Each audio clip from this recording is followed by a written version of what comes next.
Hey everybody, it's Sharon here, and today I'm not going to show you how to make your own cedar mailbox. I'm going to show you how not to. So I need to take you back to 2018 when we first started on this project.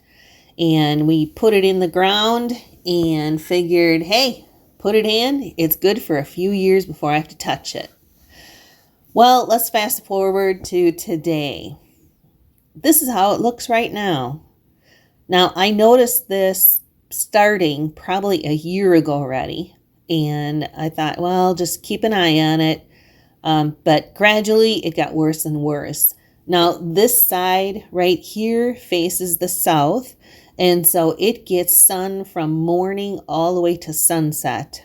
So I'm not surprised it started peeling there. Now, the other side of it then is facing north.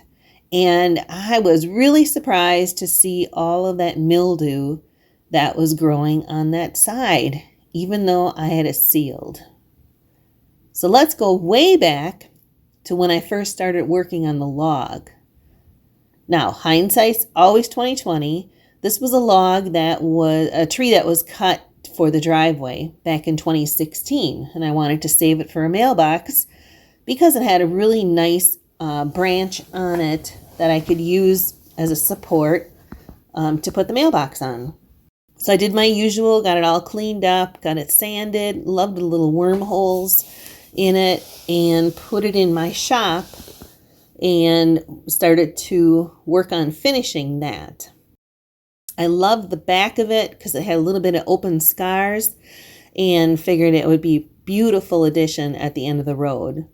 Trimmed off the bottom and it was solid. You can see all the heartwood in there and figured we were ready to go.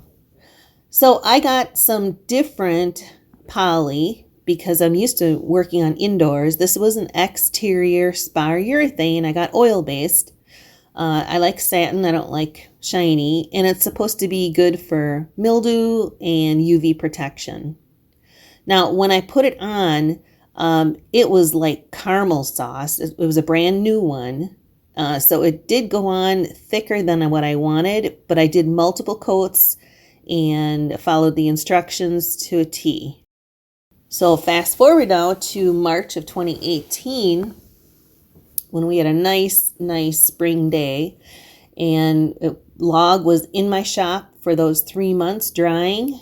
And so Mr. Kapper helped me get it all aligned and figured that was it. That would last me for a few years. So what happened? Well, I don't think I can truly blame the product.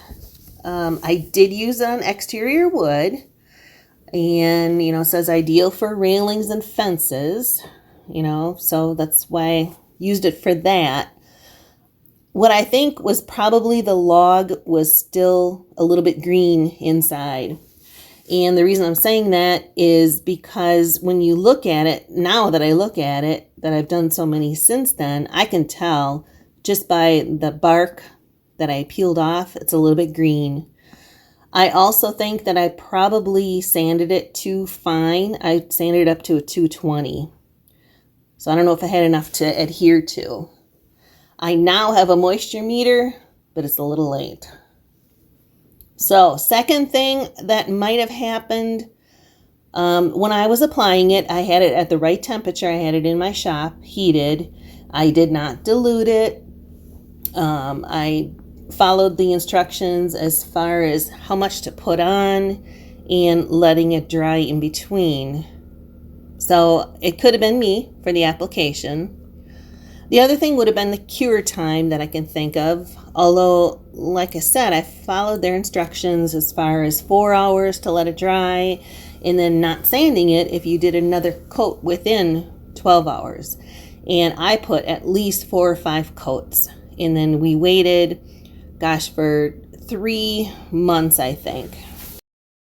Probably the biggest factor was inexperience. I mean, I'll admit it.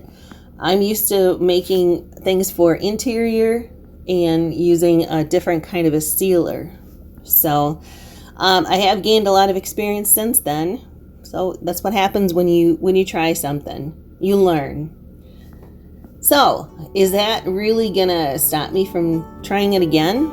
No, I mean, I'll go back and I'll fix my mistake. But, I'll make my next creation with the new knowledge and experience. And, they say failure isn't falling down, it's refusing to get up. So I'm getting back up and I'm going to keep working on outdoor and indoor projects and continuing to enjoy what I like to do. Thanks for watching.